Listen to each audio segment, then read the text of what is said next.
Dan ia berkata kepada Natan, "Demi Tuhan yang hidup, orang yang melakukan itu harus dihukum mati. Dan anak domba betina itu harus dibayar gantinya 4 kali lipat. Karena ia telah melakukan hal itu dan oleh karena ia tidak kenal belas kasihan." Kemudian berkatalah Natan kepada Daud, "Engkaulah orang itu. Beginilah firman Tuhan Allah Israel. Akulah yang mengurapi engkau menjadi raja atas Israel. Dan akulah yang melepaskan engkau dari tangan Saul. Telah kuberikan isi rumah tuanmu kepadamu, dan istri-istri tuanmu ke dalam pangkuanmu. Aku telah memberikan kepada kaum Israel dan Yehuda, dan seandainya itu belum cukup, tentu kutambah lagi ini dan itu kepadamu. Mengapa engkau menghina Tuhan dengan melakukan apa yang jahat di matanya?" Uria, orang Het itu kau biarkan ditewaskan dengan pedang. Istrinya kau ambil menjadi istrimu, dan dia sendiri telah kau biarkan dibunuh oleh pedang Bani Ammon. Oleh sebab itu, pedang tidak akan menyingkir dari keturunanmu sampai selamanya, karena engkau telah menghina aku dan mengambil istri Uria, orang Het itu untuk menjadi istrimu. Beginilah firman Tuhan, bahwasannya malapetaka akan kutimpakan ke atasmu yang datang dari kaum keluargamu sendiri. Aku akan mengambil istri-istrimu di depan matamu dan memberikannya kepada orang lain. Orang itu akan tidur dengan istri-istrimu di siang hari. Sebab engkau telah melakukannya secara tersembunyi, tetapi aku akan melakukan hal itu di depan seluruh Israel secara terang-terangan. Lalu berkatalah Daud kepada Natan, "Aku sudah berdosa kepada Tuhan." Dan Natan berkata kepada Daud, "Tuhan telah menjauhkan dosamu itu, engkau tidak akan mati. Walaupun demikian, karena engkau dengan perbuatan ini telah sangat menista Tuhan, pastilah anak yang lahir bagimu itu akan mati." Kemudian pergilah Natan ke rumahnya, dan Tuhan menulahi anak yang dilahirkan bekas istri Uria bagi Daud, sehingga sakit. Lalu Daud memohon kepada Allah oleh karena anak itu. Ia berpuasa dengan tekun, dan apabila ia masuk ke dalam, semalam-malaman itu ia berbaring di tanah. Maka datanglah kepadanya para tua-tua yang di rumahnya untuk meminta ia bangun dari lantai. Tetapi ia tidak mau, juga ia tidak makan bersama-sama dengan mereka. Pada hari yang ke-7, matilah anak itu. Dan pegawai-pegawai Daud takut memberitahukan kepadanya bahwa anak itu sudah mati. Sebab mereka berkata, "Ketika anak itu masih hidup, kita telah berbicara kepadanya, tetapi ia tidak menghiraukan perkataan kita. Bagaimana kita dapat mengatakan kepadanya, anak itu sudah mati? Jangan-jangan ia mencelakakan diri." Ketika Daud melihat bahwa pegawai-pegawainya berbisik-bisik, mengertilah ia bahwa anak itu sudah mati. Lalu Daud bertanya kepada pegawai-pegawainya, "Sudah matikah anak itu?" Jawab mereka, "Sudah." Lalu Daud bangun dari lantai, ia mandi dan berurap dan bertukar pakaian. Ia masuk ke dalam rumah Tuhan dan sujud menyembah. Sesudah itu pulanglah ia ke rumahnya, dan atas permintaannya dihidangkan kepadanya roti, lalu ia makan.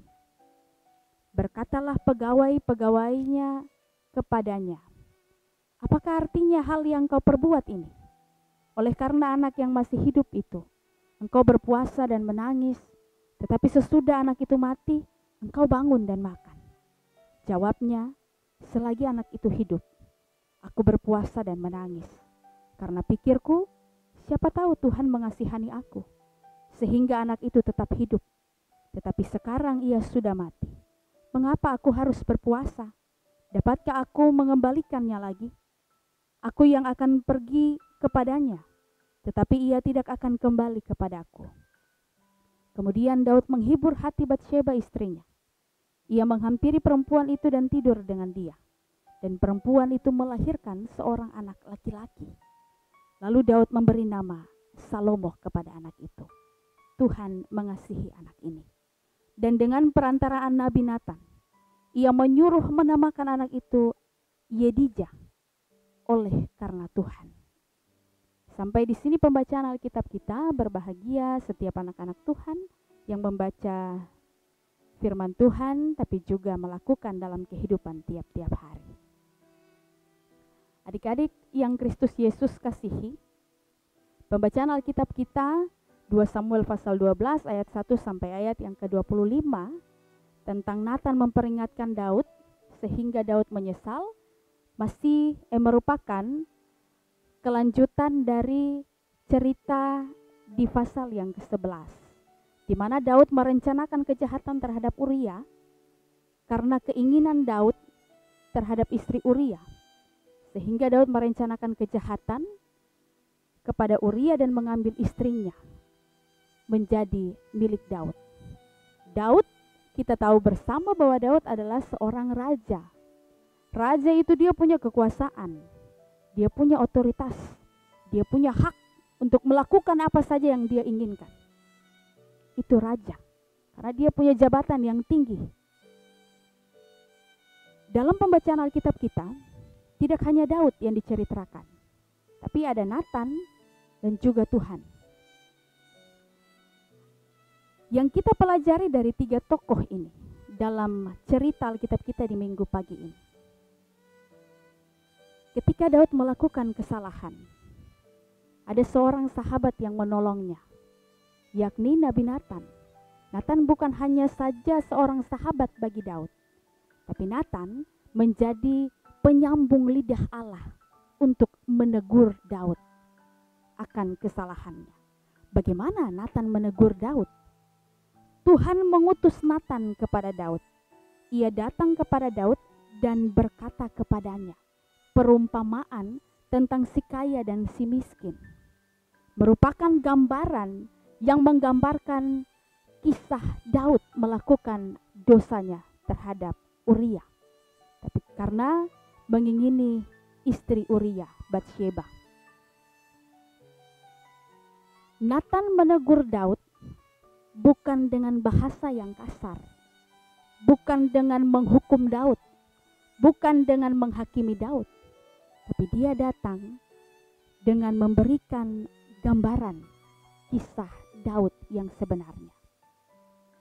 Lalu Daud merespon perumpamaan yang diberikan Natan.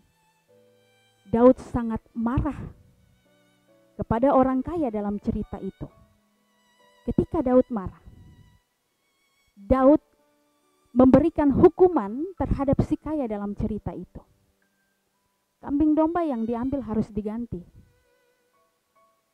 Dan orang yang kaya itu, dia harus dihukum mati. Ketika mengeluarkan hukuman itu, Daud tidak sadar akan kesalahannya. Mengapa? Karena dia adalah seorang raja yang punya kekuasaan. Tapi Natan menyadarkan Daud bahwa itu merupakan kesalahanmu. Bahwa perumpamaan tadi menggambarkan kisah tentang Daud. Si kaya tadi adalah Daud sendiri. Adik-adik yang Kristus Yesus kasihi. Di zaman sekarang, ketika kita menegur orang yang salah, sering kali kita mempermalukan orang itu. Apalagi zaman sekarang itu zaman yang canggih. Media sosial di mana-mana. WhatsApp, Facebook, semuanya bisa menulis keluh kesah. Tapi cara yang dikehendaki Allah tidak seperti demikian. Tuhan hari itu tidak, pada saat itu Tuhan Allah tidak menyuruh Natan untuk tegur Daud lewat orang banyak. Harus mempermalukan Daud, tidak. Tapi Natan datang bertemu langsung dengan Daud. Itu cara yang dikehendaki Allah. Seorang sahabat dia pasti menolong temannya, menolong sahabatnya. Ketika sahabatnya melakukan hal yang salah, dia pasti menegur untuk memperbaiki. Cara menegurnya yang seperti apa? Yang dikehendaki Allah, menegur di dalam kasih. Tidak menegur untuk mempermalukan. Kalau kita menegur teman atau sahabat yang salah di depan orang banyak, kita bisa membunuh karakter orang itu. Contoh nyata, kalau ada teman sekolah minggu yang sudah lama sekali tidak hadir di sekolah minggu, lalu ketika dia datang, seringkali kita membuang bahasa, "Ih, kok dari mana? Tumben baru kelihatan." Ini hal yang sering kita lakukan, yang tanpa kita sadari kita mempermalukan orang itu di hadapan orang banyak. Itu bukan cara menegur yang dikehendaki Allah. Tetapi cara yang dikehendaki adalah menegur dengan kasih Allah. Tuhan Allah menghendaki kita untuk menegur satu dengan yang lain. Baik orang tua terhadap anak ketika anak itu salah, tapi juga dari anak terhadap orang tua. Terkadang orang tua juga tidak menerima teguran dari anak. Karena apa? Karena orang tua merasa bahwa mereka lebih dewasa dari anak itu. Sedangkan seorang anak adalah seorang yang kecil. Tapi pada dasarnya Tuhan Allah menghendaki kita semua, baik dia anak kecil maupun orang yang besar, orang dewasa, kita dipakai Allah untuk menegur satu dengan yang lain dengan cara yang dikehendaki Allah. Lalu hal yang kita pelajari dari Daud. Ketika kita ditegur, hal yang perlu kita miliki adalah kesadaran diri. Kita datang dengan kerendahan hati, kerendahan diri di hadapan Allah, mengaku segala kesalahan yang kita lakukan. Ketika Daud mendengarkan perumpamaan itu, Daud menghakimi orang kaya dalam perumpamaan itu, tapi juga menghukumnya, memberikan hukuman bagi orang kaya itu. Tanpa disadari, Daud melakukan hal yang lebih dari orang tersebut. Terkadang kita lebih menyalahkan orang lain, melihat kesalahan orang lain, dibanding kita sadar akan kesalahan kita sendiri. Dibanding kita lebih memperbaiki diri sendiri, kita lebih fokus untuk memperbaiki kesalahan orang lain daripada melihat diri sendiri. Hal yang ketiga, ketika kita datang dalam kerendahan diri, dalam pengakuan, tapi juga kita menyatakan taat dan bertobat kepada Tuhan, maka Allah menyediakan pengampunan.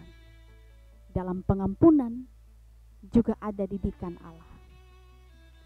Ayat 14 sampai seterusnya merupakan didikan Allah. Tapi juga Allah menyediakan pengampunan bagi Daud. Adik-adik yang Kristus Yesus kasihi, cerita Alkitab kita di minggu pagi ini mau mengajarkan kita untuk menyatakan taat dan bertobat pada Tuhan. Menyatakan itu bukan sekedar berkata, "Saya mau berubah, saya mau bertobat." Tapi menyatakan itu melalui sikap,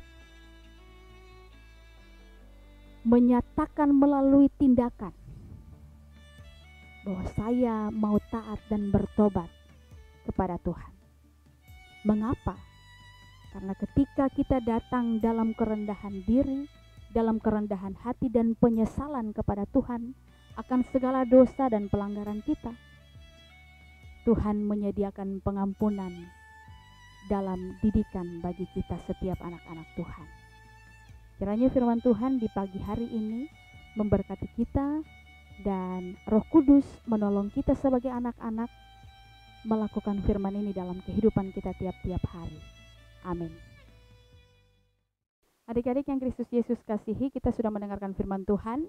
Kita akan puji Tuhan dalam nyanyian rohani 137, Sudah Kudapat Sayang Tuhan. Bait yang pertama. Sudah ku dapat sayang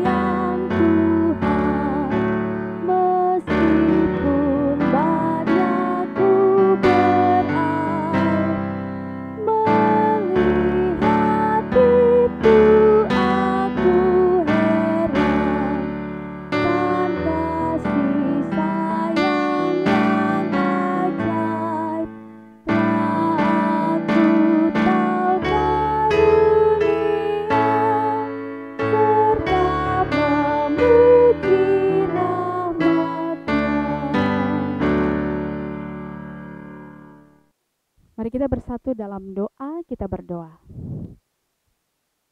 Kami mengucap syukur untuk semua kebaikan Tuhan dalam kehidupan kami, karena di minggu pagi ini kami dapat beribadah untuk Tuhan, sekalipun kami masih beribadah di rumah. Tapi kami yakin dan percaya bahwa firman yang telah kami dengar dapat menjadikan kekuatan bagi kami, tapi juga Roh Allah yang kudus menolong kami sebagai anak-anak menjadi pelaku firman. Tuhan kami yang hidup, kami berdoa menyerahkan orang tua kami dalam pekerjaan tiap-tiap hari. Tuhan berkati, tapi juga kami selaku anak-anak dalam pendidikan kami dimanapun kami berada. Tuhan senantiasa menjaga dan melindungi kami. Teman-teman kami yang dalam keadaan sakit, Tuhan Engkau menyembuhkan dan memulihkan. Kami juga berdoa menyerahkan setiap kakak pengasuh kami yang sudah melayani kami di minggu pagi hari ini. Baik MC, pelayan firman, bahkan tim multimedia GKI Kanaan, Tuhan senantiasa memberkati kami semua, agar semua pelayanan yang kami lakukan menjadi hormat dan kemuliaan bagi nama Tuhan. Ini ungkapan syukur kami ya Tuhan, demi Kristus Tuhan yang hidup, kami mengucap syukur. Amin. Adik-adik yang Tuhan Yesus Kristus kasih, kita akan berpisah di sekolah minggu kita di pagi hari ini. Tapi sebelum itu tadi Kakak Kristo tinggal mata kanan lihat ke Kakak Dolfo pegang HP terus. Kenapa Kakak Dolfo? Suruh siap-siap pulang. Ya Allah. Ya adik-adik, untuk minggu depan ada tugas untuk kelas TBTK anak kecil dan juga kelas tanggung dan remaja. Kakak Dolfo untuk kelas tanggung dan remaja apa nih tugasnya? Tugas tanggung dan remaja itu membuat video TikTok dengan lagu Do Re Mi yang tadi kita sudah nyanyikan. Nah, berikutnya untuk kelas anak kecil TBTK, kalian boleh merekam lagu Do itulah dosamu, relakan hatimu, dan seterusnya. Direkam dan dikirim pada nomor WhatsApp di bawah ini. Nah, untuk tugas dari kakak-kakak kelas tanggung dan remaja, boleh langsung di tag di akun Instagram PAR-GKI Kanaan Perumnas. Ingat, di tag langsung di PAR-GKI Kanaan Perumnas, atau bisa juga dikirim di mana Kakak Dolfo? Kirim ke Nomor WA Kakak Dolfo. Oh iya, betul sekali, nomor WA, jangan lupa. Sorry. Nah adik-adik, untuk video TikTok dan video yang menarik akan mendapatkan hadiah dari kakak-kakak pengasuh. Jadi dikerjakan dengan serius dan semangat ya, bisa? Oke, sampai jumpa di minggu yang akan datang. Terus ikuti sekolah minggu online di YouTube channel Multimedia GKI Kanaan Perumnas 4. Sampai jumpa. Dah.